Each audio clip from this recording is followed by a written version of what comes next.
qu'un seul nom qui sauve, qui guérit toutes les maladies. Chers internautes, peuple de Dieu, mes chers amis, je vous souhaite le bonjour de la part de notre Seigneur et Sauveur Jésus-Christ. Aujourd'hui, je vais partager avec vous la parole de Dieu par sa grâce dans Matthieu chapitre 8, les versets 14 à 17. Matthieu chapitre 8, versets 14 à 17, et j'en fais la lecture. Jésus se rendit ensuite à la maison de Pierre, dont il vit la belle-mère couchée et ayant la fièvre. Il toucha sa main et la fièvre la quitta. Puis elle se leva et le servit. Le soir, on amena auprès de Jésus plusieurs démoniaques. Il chassa les esprits par sa parole et il guérit tous les malades, afin que s'accomplisse ce qui avait été annoncé par Ésaïe, le prophète. Il a pris nos infirmités et il s'est chargé de nos maladies. Parole du Seigneur. Jésus guérit-il encore aujourd'hui? Jésus guérit-il encore aujourd'hui? La réponse est oui.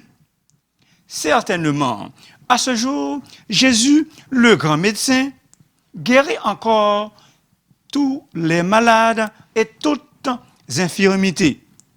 Pourquoi Jésus-Christ guérit-il encore aujourd'hui? Jésus guérit parce qu'il déteste la maladie, qui ne fait pas partie du plan de Dieu pour l'humanité, mais qui est apparue à cause du péché. Jésus guérit également pour donner un aperçu de son royaume à venir, dans lequel il n'y aura plus de péché, plus de mort, plus de tristesse, ni douleur, ni deuil, ni cri. Jésus essuiera toutes les larmes de nos yeux. Toute maladie sera détruite, enrayée à jamais et pour toujours dans la nouvelle Jérusalem.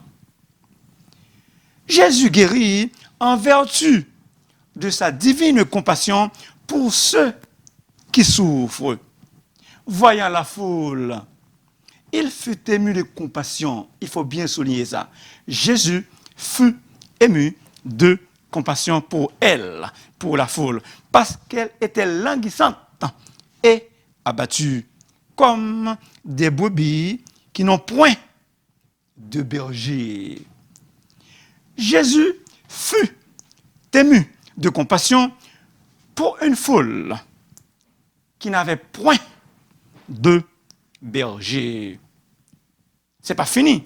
Il guérit un lépreux. Un lépreux vint à lui et se jetant à genoux, lui dit d'un ton suppliant: si tu le veux, tu peux me rendre pur.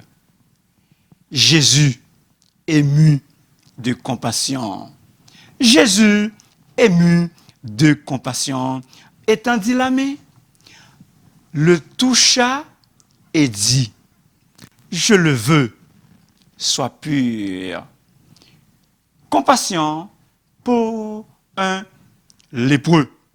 2 points et quelques enseignements supplémentaires sur la guérison divine ou la santé divine.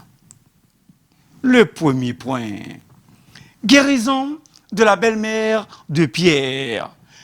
Jésus se rendit à la maison de Pierre et là, il trouva sa belle-mère alitée avec une forte fièvre, une fièvre violente. Jésus toucha sa main. Le toucher. Toucher. L'un des moyens dont Jésus guérissait les malades. Et le texte continue.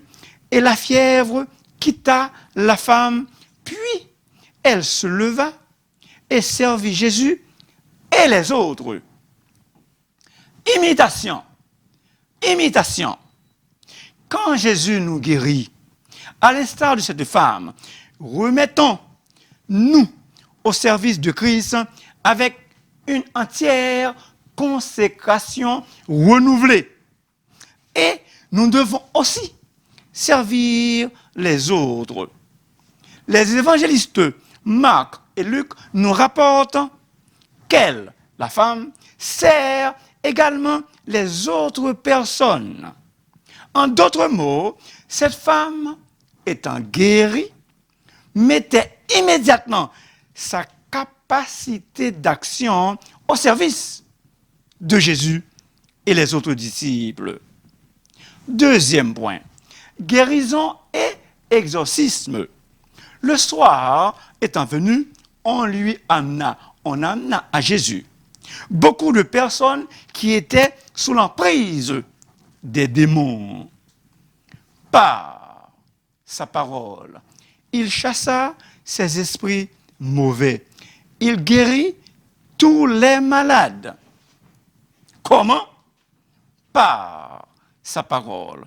Un autre moyen dont Jésus chassait les démons et guérissait tous les malades. Exorciser. Exorciser, c'est chasser les esprits impurs.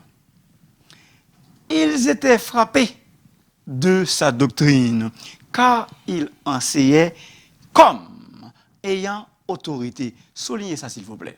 Jésus enseignait comme ayant autorité, et non pas comme les scribes.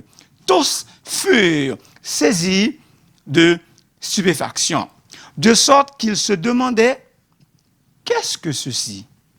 Une nouvelle doctrine ?»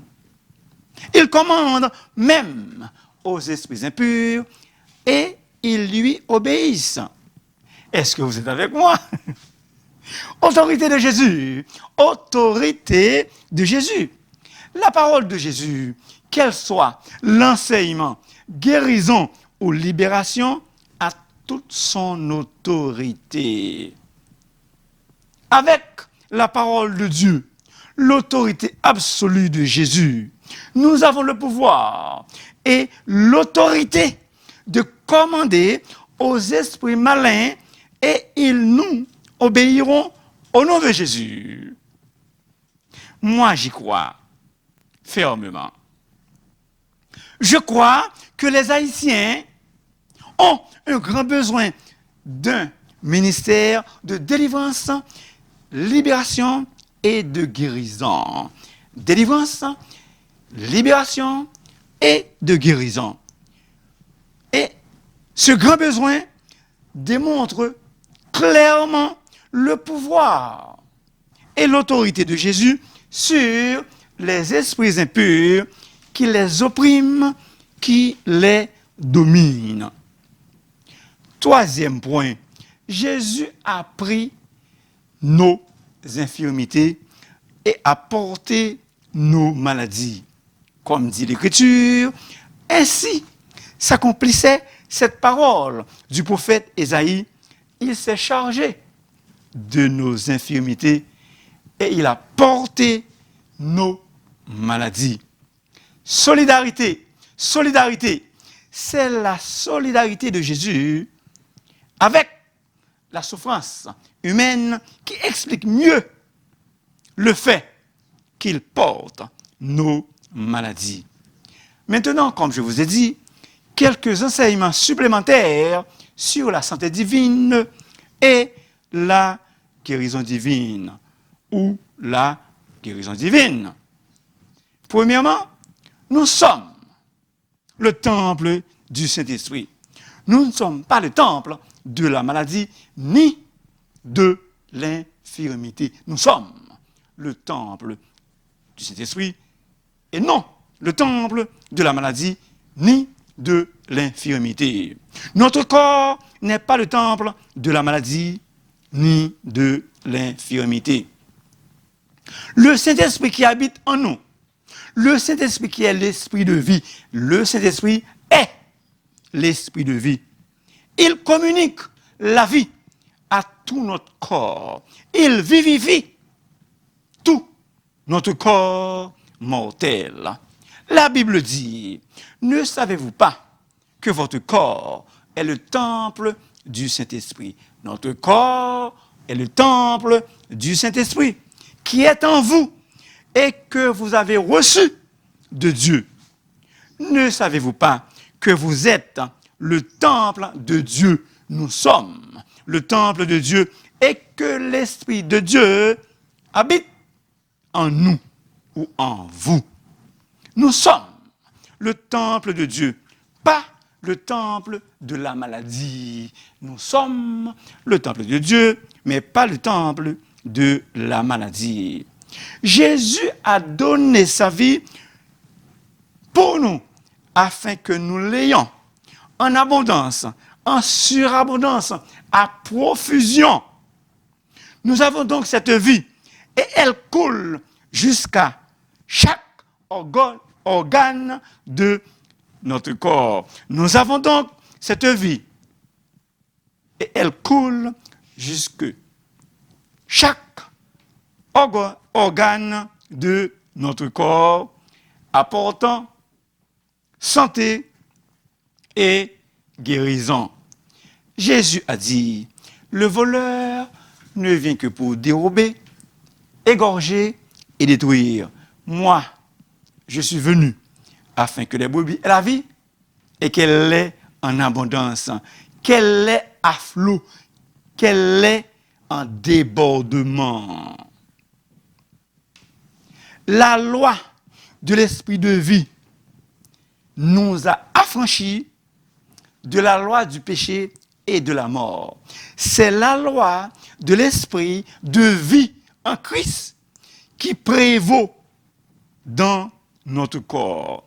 L'apôtre Paul a déclaré, en effet, la loi de l'esprit de vie en Christ m'a affranchi de la loi du péché et de la mort.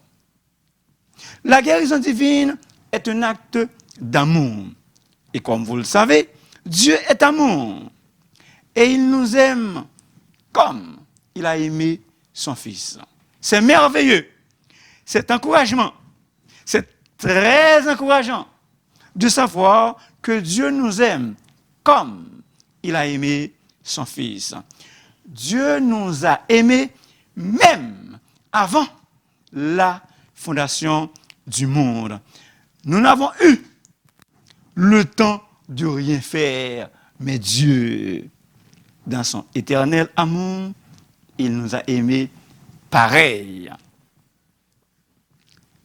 S'il vous plaît, écoutez le témoignage de Patrick Fontaine, quelqu'un qui croit dans la guérison divine.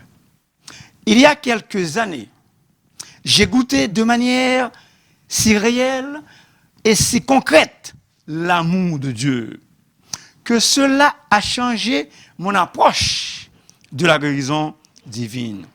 Depuis cette révélation, j'ai vu les guérisons se multiplier. Les gens ont moins de problèmes quand ils se savent aimés par Dieu. Je vous prends cette partie. Les gens ont moins de problèmes de foi quand ils se savent aimés par Dieu.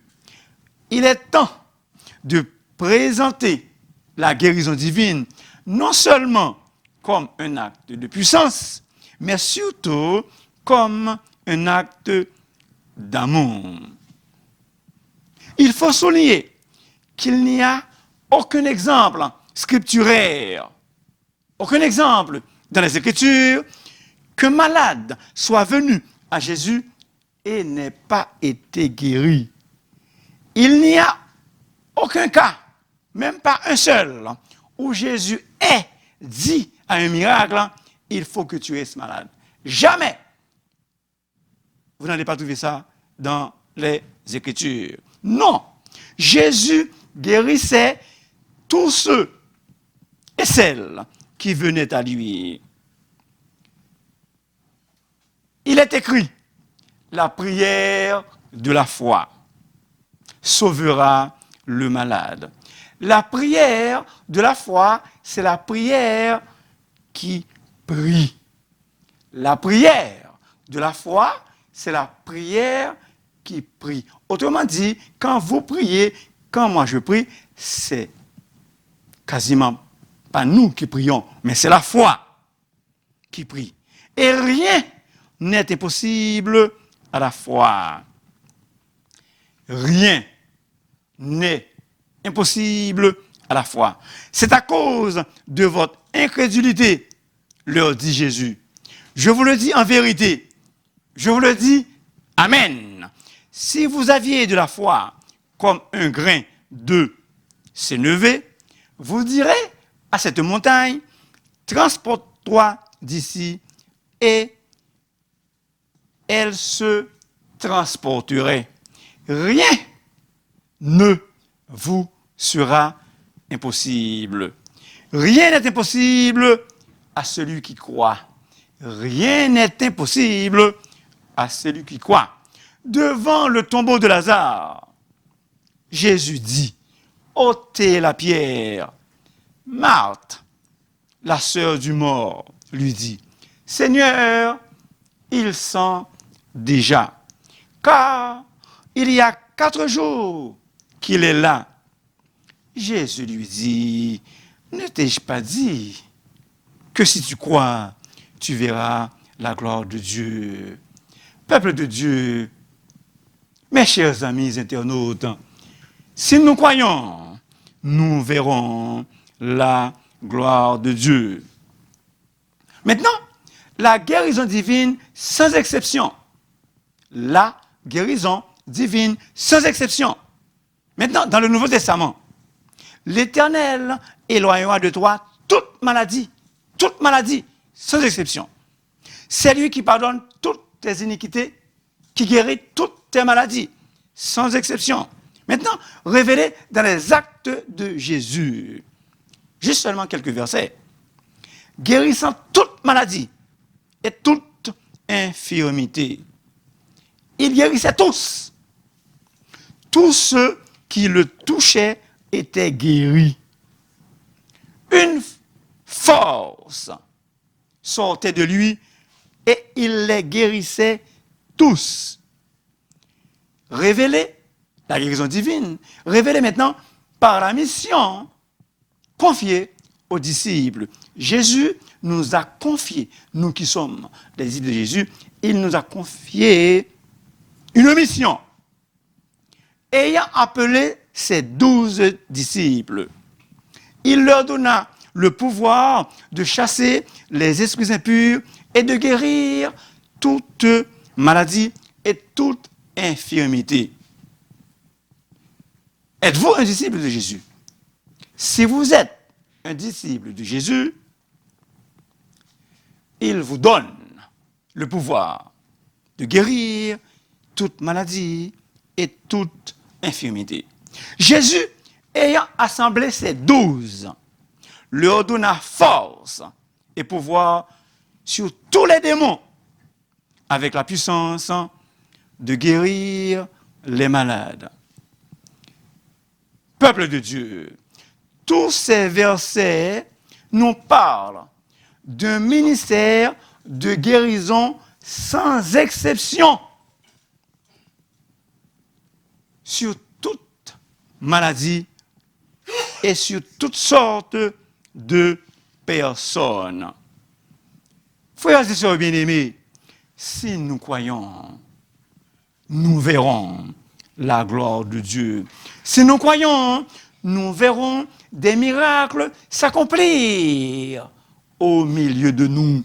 Jésus-Christ a dit, voici, je suis avec vous tous les jours jusqu'à la consommation des siècles. Ça, c'est Matthieu 28, 19 et 20. Mais, Matthieu, verset 23, il est Emmanuel, Immanuel, Dieu avec nous. Lorsque Jésus est avec nous, lorsque nous sommes réunis ensemble, des miracles peuvent s'accomplir. Je réitère, notre Seigneur Jésus guérit encore, miraculeusement, aujourd'hui même. Notre Seigneur Jésus guérit encore, aujourd'hui même, miraculeusement. C'est lui qui guérit. Le docteur A.J. Gordon, il est chrétien, il est aussi un médecin. Il a écrit un livre, Le ministère de la guérison divine. Écoutez bien ce qu'il a dit. La valeur de ce témoignage, quel témoignage? Miracle, guérison divine, santé divine, et d'autres de même nature, est généralement admise par les historiens de l'Église qu'il semblerait téméraire pour les hommes instruits de répéter cette phrase rebattue. Voici la phrase. L'âge des miracles a pris fin avec les apôtres. Maintenant, je paraphrase. Écoutez bien, s'il vous plaît. La valeur de ce témoignage est si admise par les historiens de l'Église qu'il semblerait imprudent, insensé pour les humains de répéter cette phrase usée. L'âge des miracles a pris fin avec les apôtres. C'est archi faux. La guérison divine miraculeuse est une doctrine capitale et vitale pour nous, encore aujourd'hui. Maintenant, si vous voulez, j'aimerais prier avec vous d'abord et avant tout pour recevoir Jésus dans votre vie et ensuite pour la guérison divine si vous êtes malade. Et vous répétez après moi, s'il vous plaît. Seigneur Jésus, merci d'avoir été à la croix à ma place pour donner sa vie, afin que moi, j'ai la vie et la vie éternelle. Aujourd'hui même, Seigneur Jésus, je t'accepte comme mon Seigneur et mon Sauveur personnel. Je crois par ta mort, par la foi en toi, je suis sauvé dès maintenant et à jamais. Et garde-moi dans ton amour. Gardez-moi toujours dans la foi. Merci Seigneur Jésus. Si vous avez fait cette prière, selon la parole de Dieu, vous êtes sauvés. Et si vous voulez me parler, vous pouvez me contacter dans le 514-571-2196. Merci infiniment de m'avoir écouté. Que le Seigneur vous guérisse. Que le Seigneur vous guérisse.